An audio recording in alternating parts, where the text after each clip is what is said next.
وہ کہتے ہیں کہ اب وقت بدل رہا ہے. ساس بھی بہو سے انڈرسٹینڈنگ والا تعلق رکھنے کا سوچتی ہے.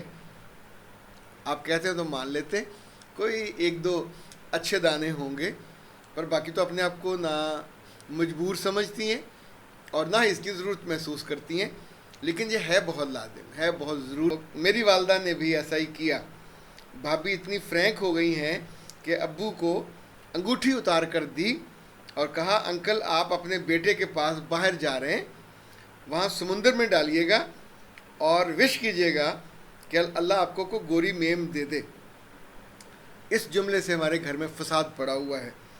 اب بتائیں قصور کس کا ہے, بھابھی کا یا ماں کا؟ اتنی سی بات کو جب اس نے کہا تھا تو آپ سب کو کہکا لگانا چاہیے تھا اور آپ کے ابا کو کہنا چاہیے تھا, اتنی ہماری قسمت کہاں. That's all. کچھ جملوں کی جو ٹریٹمنٹ ہے اسی طور پہ ہوتی ہے. اور آپ کے ماں کو کہنا چاہیے تھا کہ ایسی کوئی گوری, اندھی گوری آپ کو مل جائے تو مجھے بھی دکھائیے گا, مجھ سے اپروول ضرور لے لیجیے گا, اس نے آپ سے زیادہ میرے ساتھ رہنا ہے.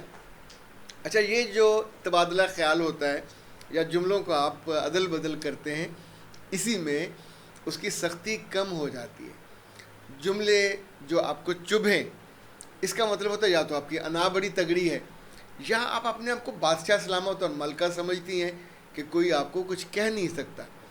سگی بیٹیاں, سگے بیٹے, جن گھروں میں آپس میں ہلکی پھلکی مذاق اور اس طرح کے جملے چلتے ہیں, وہ گھر بڑے خوشگوار تعلقات والے ہوتے ہیں.